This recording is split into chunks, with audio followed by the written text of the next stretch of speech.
one now. All right, so you guys ready? I think I'm ready. What's going on, Dallas?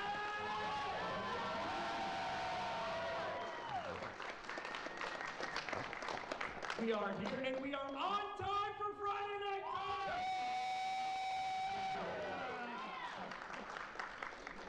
It's only because we have to be. Day late. Dollar Shore. Saturday Night Live. So as you know, on brand, we planned nothing for this, so we have no idea what we're going to talk about. Probably the downfall of Hollywood, the destruction of our pop culture and our beloved IPs, and the rise of the Iron Age. Anyone who's excited for the launch of Ice Song 2?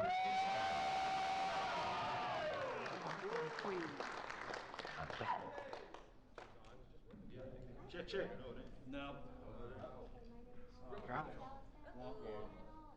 Like FNT. Yeah, I appreciate y'all, by the way. I do Monday.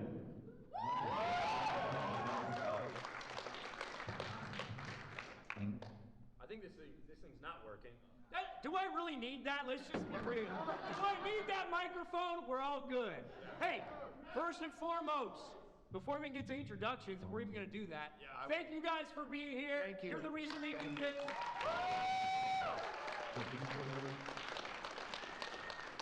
Lion fans, world fans, that's all we are, that's all we'll ever be. We might be up on this panel, but like we're always together, and that's, you know, it's all about authenticity, as Robert Mervyn says. That's the currency of the future, and that's what's fragmenting entertainment right now. That's a good thing. I think that's a real good thing that we're seeing it decentralized. Hopefully that happens. But yeah, we're seeing it, and we're seeing the gatekeepers fall. You know, isn't it funny? For so long they called us gatekeepers. Just a fan, like I don't know what am I gatekeepers? That's about it. I mean, it's funny to see everything that's going on, everything that we've been talking about for 2, 3, 4, 5, 6, 7 years in some cases.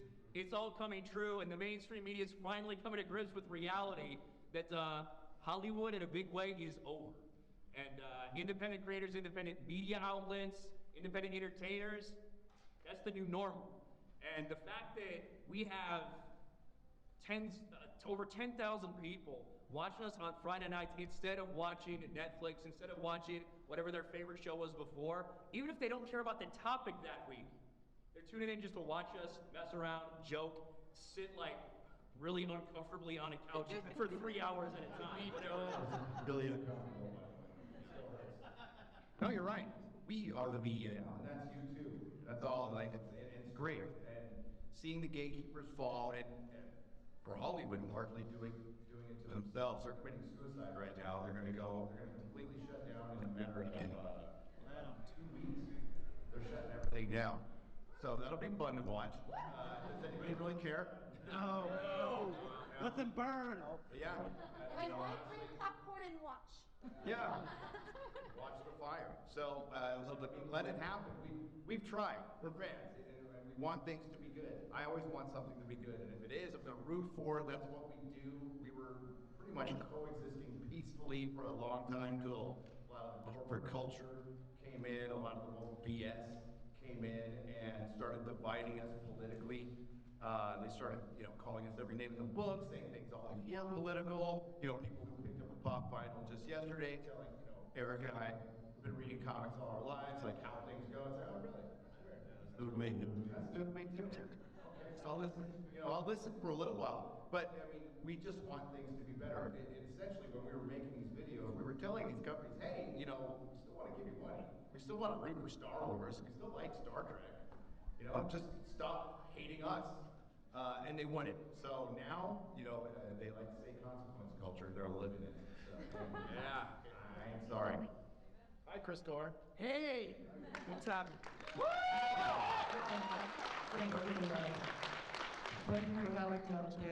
Gary, I love it. I've been watching FNT since the beginning. Fans of all of you. Been watching Eric July so long. I watch you when he only talks about comics. So it's because Yeah, exactly. Look like a kid. No, I think this is an amazing opportunity with Hollywood.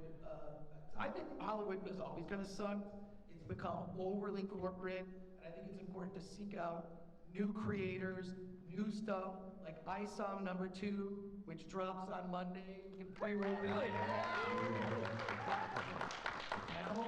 And for those of you that don't know, my outlet is filmthread.com. I've been covering indie movies for years, and I've always said, F Hollywood, just check out and check out an indie film. There's all sorts of indie creators, not just people here, but people making movies and whatnot. So support that. Inspired by Eric July and inspired by Hollywood, I have a book called Celebrities Proof.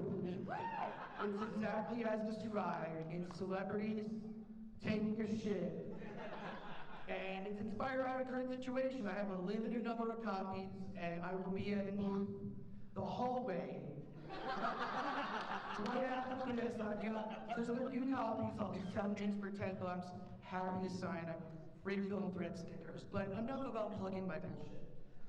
I'm just really humbled to be here and just see the nerd community, the geek community, finally I don't know, have a voice in all of this. And that's what I've always appreciated about Gary, Ryan, Eric, Garrett. And, no, I just, I think I've talked too much now, I'm a Garrett. Attack of the Dog. Oh yeah. If you were a fan of the old G4, you're probably gonna love Attack of the Dog. If you are a fan of the new G4, what the fuck are you thinking? But no, look, respect to the people who like the new G4. There's some of them out there, but really, I hope that you check out my documentary. It's on VOD on Amazon, all the VOD things. It really was made by fans. All the guys that worked on it used to watch me when they were in junior high, which is really weird. And I hope you check it out because it's really about fandom and touches on this divide that is unfortunately, it just corrupted everything. I think it's disgusting. I don't support anyone who pushes division on any scale. I think it's horrifying, and I think just ignore all that noise. And we're all here because we're fans. So, yeah, check out the movie. Really good. Thank you everybody for showing up. It is so cool. We just did the meetup last night, the day before last night, and it's all together. And then you guys coming here today, it's so humbling. I'm one of the most humble people on the world, you know. And it's just very cool to see everybody come together. Like you said, it is our job now to make the entertainment, and that's not just people on the stage; it's everybody in the audience. It's taking the torch from Eric July, going out there and putting his money where his mouth is, and inspiring so many people behind him. So it's exciting. The whole field is awesome right now. So thanks for coming on. And I did want to say, obviously, I don't know if you can tell by every single different corporate logo, it's a rainbow, but it is Pride Month. And we don't have any Pride representation here, but we do at Geeks and Gamers, because right now, despite the fact that we're live streaming this on Geeks and Gamers, Jeremy, Dan Baskin, if you're the Beardo, decided to go live and play Fortnite. I can't think of anything gayer than that, so shout out to that.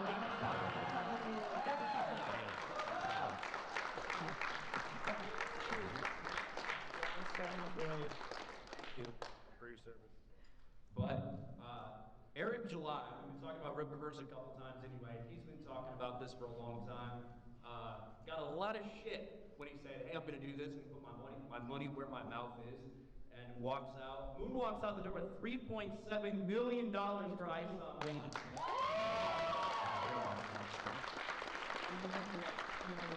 Yeah, Keanu Reeves, that guy's around one head, whatever, no big deal. I'm an Eric fucking July, right? But I do think that what we're talking about, what you're getting ready to do, the momentum that everything's happening right now, as Hollywood's continuing to go down, streaming services are failing. We're seeing them frantically trying to cut all these things, using the writer's strike as an excuse to cut away all this fat that they've had for years. it feels like there's a change. How do you feel? No, absolutely. That's what it is. And I know Gary talked about it a little bit about how everything's decentralized. Like the barrier of entry is it's almost non-existent right now. People are able to film stuff on DSLRs, printing costs. I mean, they suck, but with crowdfunding and all of that, it's introduced a new element where people are able to kind of subsidize different various projects. So it's kind of a perfect combination when you see Hollywood go in the direction that they're going, and it's incentivizing a lot of people, be it myself and others, to just get out there and try to give it a shot on our own. And that's a result of that. Just like if we give it a shot, it's not to say every single person has to have a creative bone in their body, but when you go and support something like that, it goes a long way. And that's what ISOM does and what these other projects that people are doing does. When they accumulate that amount of money, it's not like I'm pocketing it. I don't buy Lamborghinis or anything. I just reinvest it right back into our company so we can continue to make content and create stuff in comic books that you guys want. So the barrier of entry has completely been pretty much eliminated. You can do what you want. However, and I will say this, a lot of people are totally unprepared for when you do get that level of success, you're going to get a lot of people that say things about you that are just absolutely boring. The example that I always use, like the best of us, I think we all agree, is Jay, right? And what he did, he decided to make his own kind of all labels book, and he got as much hate as I did, which makes absolutely no sense. And I'm rough around the edges, I get it, so I'm expecting people to be angry at me. But somebody like him, it doesn't make any sense. But people don't like folks like ourselves just getting out there and being great, but they can't stop us, and that's actually what aggravates them. So if there's anybody out here watching this, whatever you are, wherever you are, if you do have anything that you're working on, other folks that are supporting it, that you like to support, just get out there and do it. You'd be surprised just how far that stuff can go. Absolutely. And I think one of the things that really helps, I mean, you guys get, if anybody even shows support for any channel in our sphere, it's not just us, they get crap too. And the recovery principle that I've internalized, because I'm a proud member of AA, it taught me not to give a fuck. And that goes a long way in just not letting people get in your way and not letting myself get in any kind of creative process. And I started my channel as a hobby. It was just fun. I needed something to do to make going to work every day manageable. I was happy with my family, but the job was like not great. So I a little hobby helps, and it turned into something, and that can happen to some people, and it might not happen for others. But at least you'll meet new people. I've met so many great new people through this. That's been the best part. And again, the reason we can keep going is because of you guys. Absolutely. Like that's the only reason I can not give a fuck as much as I want, but there's still people who enjoy our stuff and back us, and we really appreciate it, and we feel the same for you. We've always got the fans back here, no matter what. That's what we're about. That's what I'm about. That's the major principle of everybody in our sphere. That's the commonality, is we care about the fan first, and we kind of want fandom to, I don't know, you can't say be what it used to be, but get back to a place where it can be fun. That's it. Just bring back some fun. What am I supposed to do? I haven't noticed what I'm doing on YouTube. I just, I speak my mind, and I also try to just direct you towards, which is kind of what I did when I was on Attack the Show. It's like, here's this big Hollywood piece of shit movie that I have to talk about, but check out Poultrygeist from Troma Films. So just try to let you know that there are alternatives out there. There are filmmakers making small movies. I did recently, it was kind of provoked by Kenobi series. I think to me that was the death of Star Wars. Not that it didn't die before, but I held out hope for that. And kind of inspired by the pure awfulness that was that show, I decided to become a judge. And I started watching a show called Critics Court. We are putting Disney and Lucasfilm on trial for the murder of the Star Wars franchise. And it is a very serious fake trial. I want you to take it very seriously, and just like any judge on the Supreme Court, I'm just as biased as that. So, It's a lot of fun. Ryan, if the whole YouTube thing doesn't work out for you on RK Outpost, would make a great attorney. He was recently on the show, presented a very compelling case for the prosecution. I have no idea what the outcome of this trial will be, but you, the fans of the jury, so I hope you check out Critics Court. We're just fucking around with the court show. Check it out. Garrett, I don't know what I don't know either what I'm doing. I'm gonna go back to like what you were saying about the creators. So you guys, I am the perfect example of I lucked into having my own show somehow. I don't know how I did it. I'm retarded and I don't know what I'm doing, but I seem to keep doing it because I'm doing what I like to do. So a lot of you guys out there, if you have a hobby that you really enjoy, you can find that group. You can go online, you can make videos, you can incorporate yourself in with those people, and you can succeed. We are a testament to those kinds of things. Chris Gore loves movies. He's got his own show. He's got his own website, a whole company. Eric Lai went out and made his own comic book. Fucking $3 million. Killed it. So I want everybody out there to think about the things that they want to do. It doesn't even have to be creative. Go out and do it. It's possible. Very inspirational. I do think that that's one of the coolest things when we do the meetups, because obviously the story's been told before, that's how I got my start. San Diego Comic-Con, back when these meetups, instead of filling out bars in Dallas, Texas, or Las Vegas, Nevada, back when it was like 7 people just chilling at a bar in San Diego. 8. Don't want to underplay it. But you know, I went there because I've been listening to Gary and Jimmy for so long, and I just wanted to meet them, and we talked a lot. They convinced me to start a YouTube channel, and now here we are, almost 4 years later, which is kind of wild. Sorry. But one of the coolest things when we do these meetups and we get a chance to see you guys is seeing everybody interact with each other.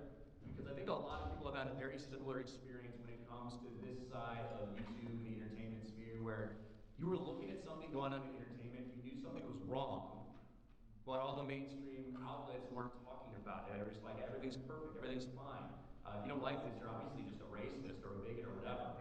And then you realize, oh wait, I'm not alone. There's a freaking army out there who has the same principles and morals as me, who's actually calling this stuff out, isn't gonna bend the knee, and you find each other. So that's the coolest thing when we do these meetups, we get to meet you guys, but then all of a sudden, 3, 4, 5 people that we meet, all of a sudden they're doing a podcast together. They're starting to stream, they're doing something. And that just makes this fellowship continue to grow and the message continue to get out there. And it's awesome to see. And I watch all those podcasts, by the way. I'm a YouTube addict, so like anytime you're streaming, I'm there. I'm in the chat. I just stay out of it, you know. I just stay out of it, but I watch all you guys. So I'll be lurking. That sounds creepy as shit. I'll watch you at night. Right there, I'll let myself out. Good question. But we do have a microphone here, guys. If there's anybody that wants to ask any questions, please feel free. Line up right there. I see. Hold on. I saw a hand raised from Brandon back there. Are you good? You don't want to talk? You don't want to speak? We'll make a joke. No. But no, if anybody does want to ask a question, anybody on the panel about anything in general, please feel free. Line up. And we got like 20, 25 minutes of just chatting with you guys. Yeah. So, no plan. Look at this. Right here. He's decked out head to toe. Hell yeah. He probably got a hair.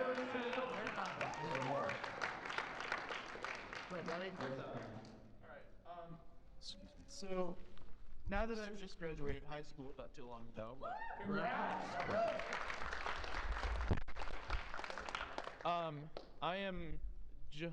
I just downloaded Unity onto my computer, given that Unreal Engine is obviously not the right. Sorry. Obviously since Unreal Engine isn't the option anymore due to their thing with Dove, I just downloaded Unity, and once I get back to my home in Illinois, I'm wanting to start learning how to use Unity to basically attempt the equivalent of the Rippaverse for the video game industry. So, however, I realized that the main reason why Eric was so successful is because of the fact that he is so, like, familiar and experienced and knowledgeable on the comic book industry, which is probably the main reason why he was successful in the first place. I was wondering if any of you guys had anything, any sources, any websites, anything I could do to like research what state the video game industry is in, possibly. Yeah, I don't think it's gonna be very. I mean, you can keep up on like the losers over there, like dodging in and Taco and all them guys. I mean, as far as understanding what not to do, but on a serious note, like there are no rules anymore. I think that's what we found out with the Riververse stuff. And you're right, like you're young. Like I wasn't.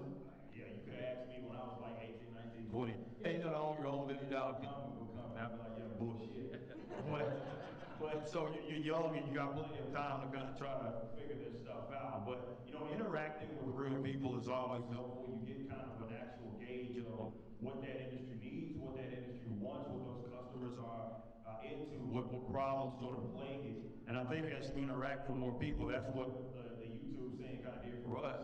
And Ryan spoke to it, like us not being alone and figuring out, like, oh, okay, other people are seeing what I'm seeing. Because I remember vividly in the 20, we talked about this yesterday, Gary, about the mid 2010s when we knew Marvel was going to shit, but it was like nobody else was discussing it. You know, really like all wall different stuff. Well, like something is fundamentally changing with this industry. So interact with people in whatever way. It's not, and again, there's no rules anymore, and because you can't really depend on journalists to actually give it to you straight, a lot of that stuff you're gonna have to do on your own. But as I always say, you'd much rather listen to the customers anyway than the access media and other game journals who have kind of ulterior motives there. So just interact and use that as you're building your business or as you're trying to learn how to develop games. Like do it with an audience sort of in mind, and you just be surprised how much you can succeed there. But again, big shout out to you because we're seeing where this whole COD thing that popped off. We're seeing where gaming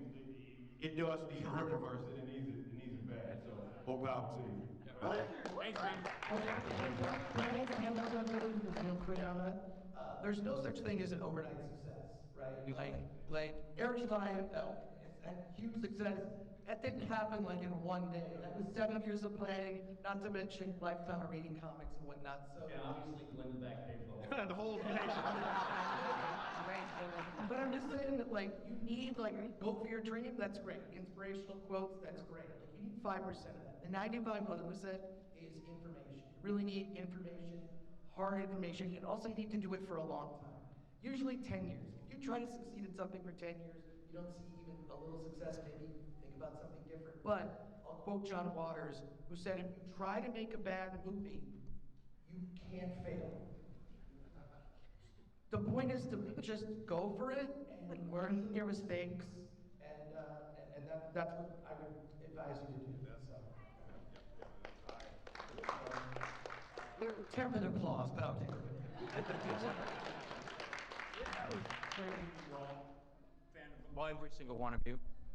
So my question is, I'm currently working on starting a comic book company myself. Is there any suggestions on what I should do? That's what I just spoke about and filling out kind of the industry. But the biggest part about it is, I know a lot of people get a lot deterred, getting so caught up in like impressing peers and other people that will, let's say, doing the thing it is that you have aspirations to do. And I don't want to sound like a dick, but like you can't. I don't want to say don't listen to them because there's valuable advice that they may give you. But ultimately, a lot of these guys are still trying to figure it out. A lot of these guys have worked for big corporate entities themselves. These guys that have been around, so it's like very formulaic, and nobody really knows what the future sort of looks like. There's a lot of uncertainty there. So that's why it's so important to keep kind of your pulse sort of on the industry. But I think a big thing that our side, our corner of the internet can use, I think is what the Riververse did, but other companies, I would take this into consideration, is trying to get a product that is not only just well produced, but it's ready to be presented to people And it's nearing completion. It's probably your best idea. So I don't know if you're more on the writing side, artist, or both. But you know, with me, like I came for all work shit. So I got rid of a concept artist when I draw my little shitty sketches and I can present it to him and he'd be like, oh, all right, this is more what you're looking for. To then give that to like Chris Richards, who did Item One, he did a phenomenal job on it, but you know, we were able to do that because of our concept artist. So it's also, it takes a team to make a comic book. So getting with people that can sort of boost up any sort of deficiencies it is that you have is gonna be very, very important if you're gonna wanna be successful in the industry. But as far as, again, who you listen to, it absolutely has to be people that you're trying to sell it to. If you're trying to make it anything above just like a simple passion project. So Thank you so much. Practice a lot. Find one thing, kind of focus yourself on it. Practice, practice, practice. That's, my son wants to do the same thing, my youngest son. That's what I tell him all the time. So, no. Sure, real quick, there are 2 YouTube videos I'd recommend you watch. There's Neil Gaiman, gave a 20-minute speech at a college about creativity and how he achieved what he did. Really interesting speech. There's also the 2016 keynote address at the South by Southwest Film Festival by Mark Duplass. He gave a speech about how he started his career making indie movies. He made a small indie movie called A Puppy Chair. The takeaway from it is basically the cavalry isn't coming. The cavalry is not coming. They're not going to come in. No one's going to come in and give you a deal, a comic book deal, or give you a movie deal. Do it yourself. So, really great inspirational speeches. The other thing that I've learned, I've done this for over 20 years. I learned this from Olympic athletes. What they do is they will make a list of the milestones that they want to achieve, the goals, and then keep it in their wallet, right? And why? You open your wallet every day for something to look. And so you're looking at that list. You're looking at that list. Whatever it is, make that list. I've had this list in my pocket for almost 20 years. I keep it in my wallet. It's a list of shit that I plan to do, and it's all fucking tattered up. Some of it's personal, some of it's like business type goals. Make a list, do the thing on the list, and that's what I would say. So. Everyone clap for Chris Moore. Yeah, we can bring it back to the last time you clapped, so thank you.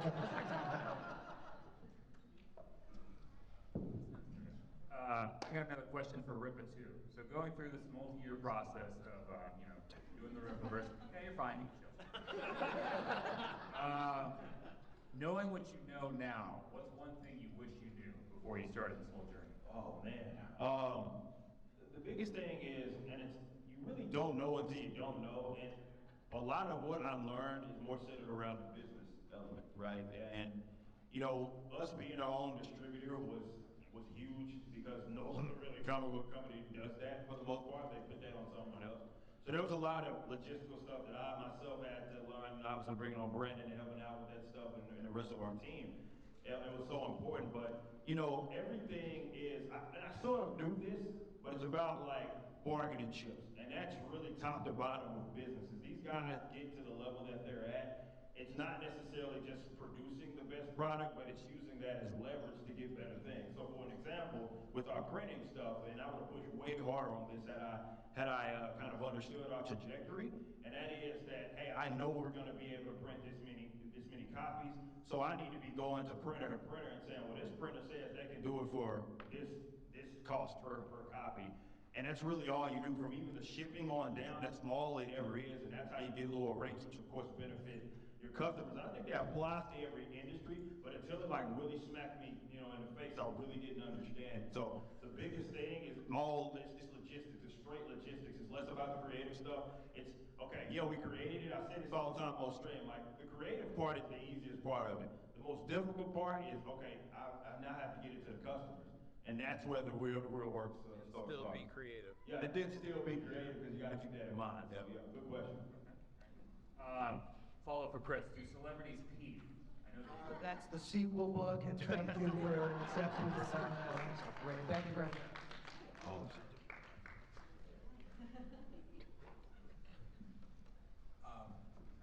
a little too short. So I leave it up for comics division, but he's not here. Hey, my name's Jonathan. Hi. And I've been working on a comic book for which I posted on DeviantArt for 8 years. It's called the Sky Queen, which technically is still there. If you can see the boobs, it's... We're gonna see into the mirror. Good start. If you can- It's dark. Oh, sorry. I was saying, if you can see the boobs, you don't need the glasses. There. Seen that girl, lady? Yeah. Yeah, that's what I'm talking about. Boobs. I've been working on that Sky Queen for about 8 years with a really talented artist, which I was just so incredibly fortunate to find some artist who was not only talented but was also committed to the project through that whole time. And around the time when DeviantArt introduced like ability to monetize your work, I was thrilled about it. And then just last year, I was kicked off of DeviantArt, all because of a meme that I posted there. And the meme goes with about the withdrawal from Afghanistan. It says, if you ever feel like you're worthless, just remember the most popular president let this happen. They DeviantArt's booked not him gonna up. like that. Yeah. No.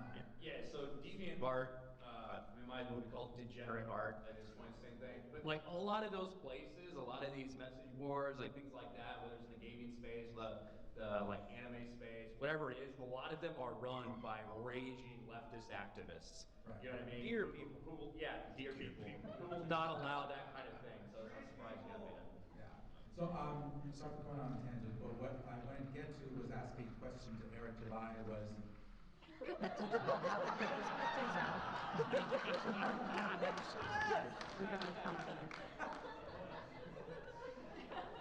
sorry, thank you for your input. No,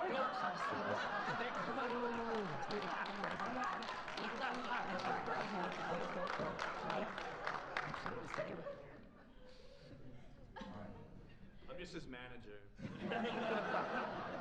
Yeah, we had a work yesterday bringing in all the totes with Brandon. So yeah. Yeah, basically. Where's my 1099? Your 199?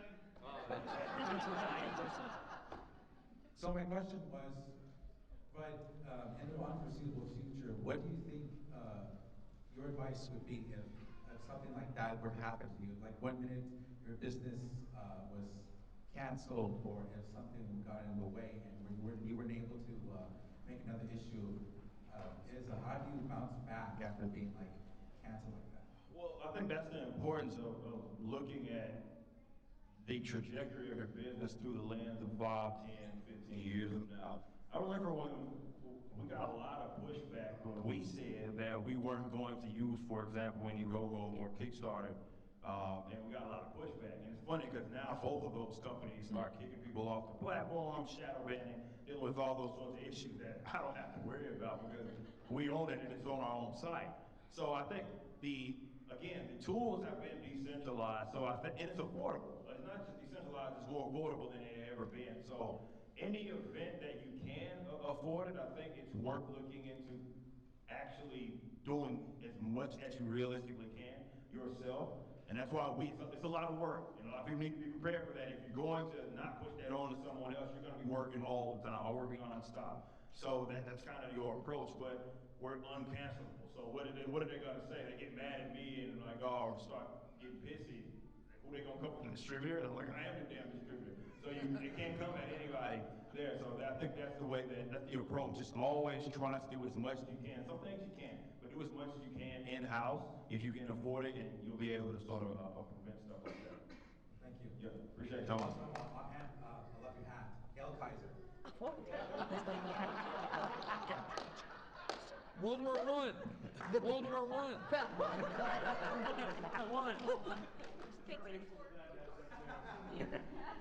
Hi, how you doing? Good, how are you? Doing well.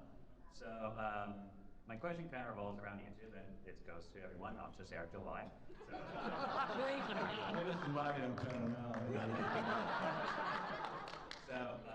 I'm making like YouTube on the side along with my main job, and I'm just trying to learn like the best things to do in terms of growing it. You know, That's all right. all that stuff. And one of the things I learned was in terms of YouTube's relevancy. I made like a Loki review, trashing on it, and it didn't gain traction until like several months later where it was May and July, and I realized, oh, that's because Doctor Strange and Thor came out, so relevancy there. So I would ask, what is maybe one thing you learned while doing YouTube that you realized a similar kind of revelation, like, oh, I should start doing this or that? Yeah, so the biggest things are like, one, if you're talking about something that no one else cares about or no one else is talking about, there might be a chance that no one watches it, right? Two is consistency, and that means different things for different people. That might mean 4 videos a month. that might mean 4 videos a day, right? But you can find a lot of different ways to make it work. What you're doing right now, you're starting your channel, you're doing it on the side, you're doing it while you have a normal job too, which is the way all of us started in the beginning. The important thing is set like attainable goals that are manageable based on your life. And however much you want to dedicate to YouTube, it's important to stick with it. Because if your goal is I want to do 2 videos a week, and you just wishy-washy on it, you're never gonna have success. So pick something, 1 video a week might be all you can do, and start there, get it done, do that thing, and you'll continue to see growth. And timing does matter. I mean, you would know about that. And so it has to be a balance of what I care, I'll use my I statements, what I care about, but it also, if it's something that's gonna hit. Sometimes I'll just do a video that's just something I care about. I can do that now, it's kind of cool. Thanks, everybody. But then there's like an Indiana Jones thing that pops up. It's like, well, you have to kind of balance creativity and getting it out. So you can't it can't be your masterpiece. Not everything has to be your masterpiece. Not everything has to be the best. The most important part is having fun. And that's the only way that's worked for me. So I would add just one thing. I learned this from Ryan Goodell. Make sure you do a little cartoon balloon that says "We're fucked." Thumbnail the page. That'll get clicks. The red laser eyes. Red laser eyes and we're fucked. Thank you very much, I appreciate it. Hey, good luck to you. bye.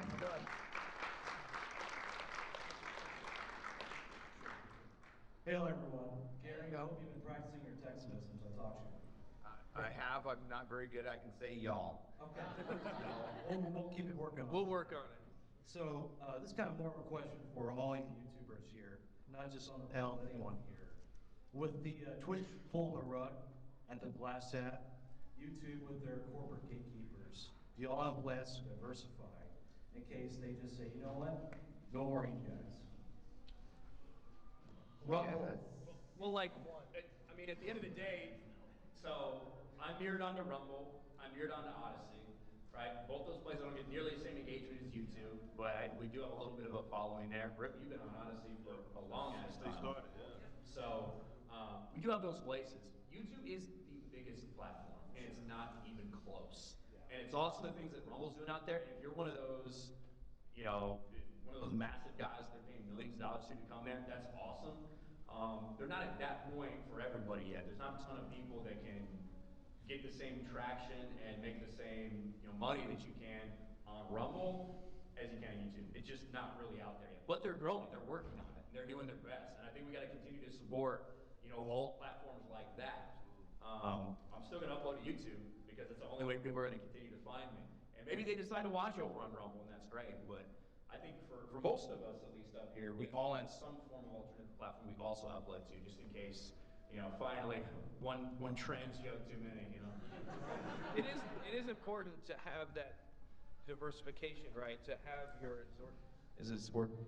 have that backup channel, even though it's not the main channel for a lot of us. In case that first channel goes down, you have the other form of communication. Go, look, this is another place you can find me. Or those people that want to jump ship from YouTube, which I totally understand because YouTube sucks. You already have that place. So yeah, if you have that kind of drive, if you're a content creator, have those other spaces because you never know when the rug can get pulled. We all fly without a net. We know. Ryan and I talked about this last night. We know like this could all end tomorrow, and that's how we go about it. But there is fun ways. Like you got YouTube speak. We say "ist," we say "bulb," and I do like being in the belly of the beast and poking the bear. It's fun. It's lots of fun. I plan to do it. It's the battleground. You gotta be there. Yeah, maybe Twitter nowadays. It's maybe. Oh yeah, maybe. We'll see.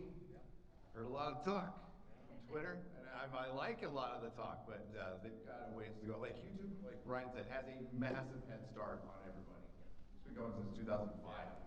So it's going to take probably a decade for like Rumble to even consider competing, but as long as they stay alive, be nice.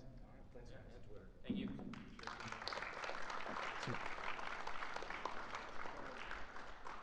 Mayor, there. Hey. Wes, can we get back for an extra girl? No. No. Not heard. We gave her the mic, but it didn't work. For real, I will say y'all guys are fucking awesome. I'm from buying comic books. I go with y'all channels and just keep it up, man. Thanks, brother. Education glory.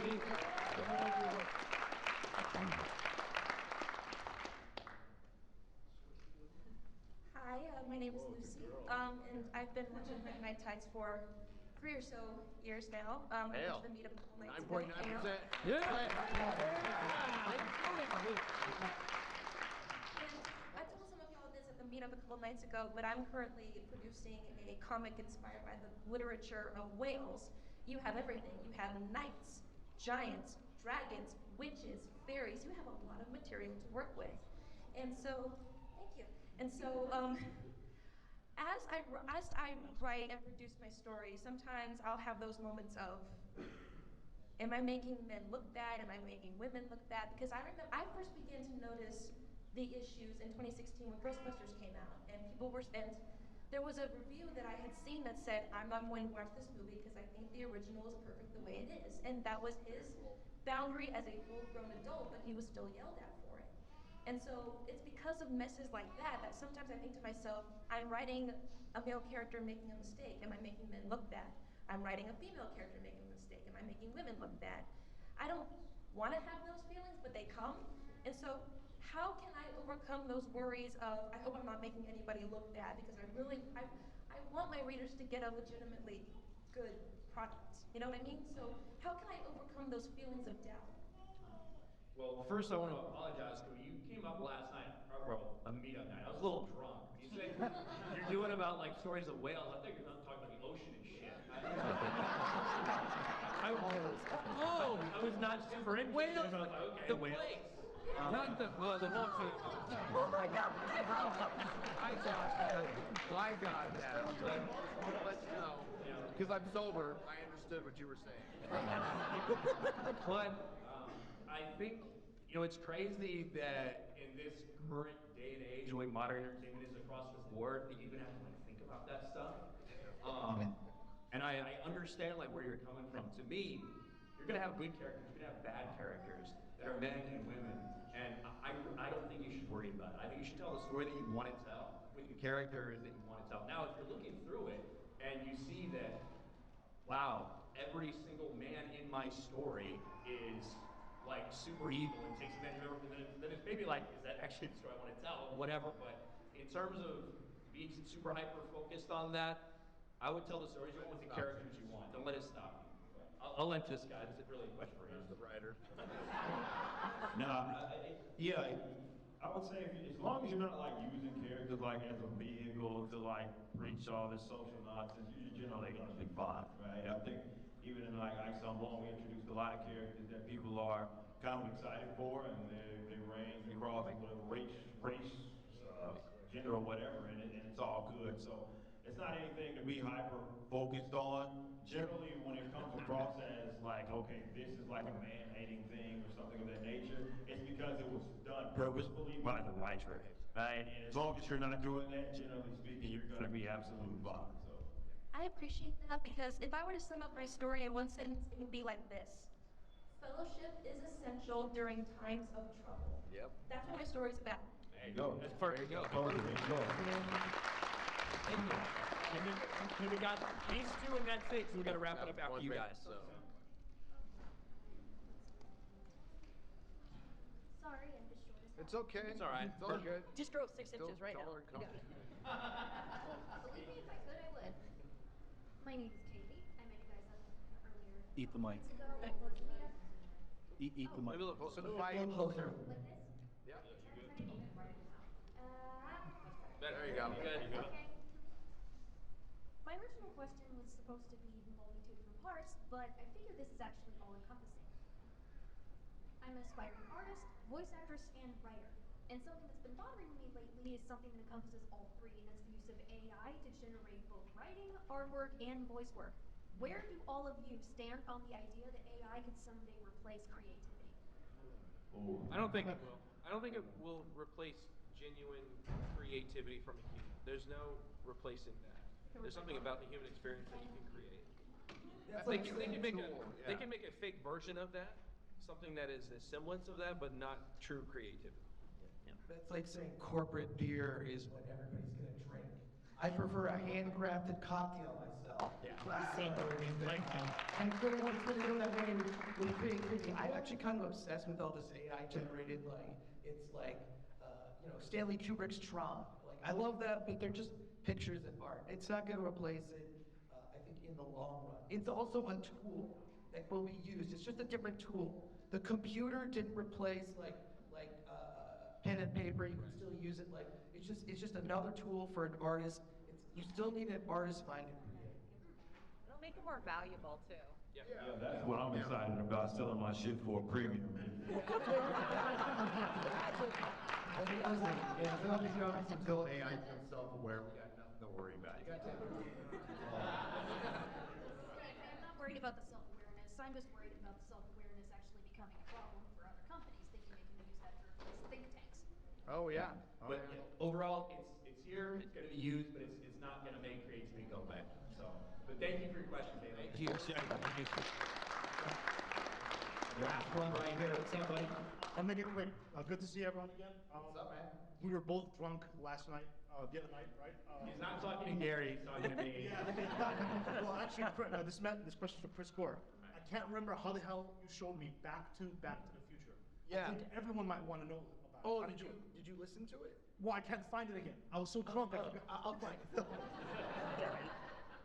So he's talking about a script that somebody wrote, a fourth Back to the Future movie, and it's hysterical. So there's a podcast where they read unproduced screenplays, and it's hilarious. It's about a Back to the Future fan that ends up going back in time with a DeLorean to the shooting of Back to the Future, and they're making it, and Eric Stoltz is the villain.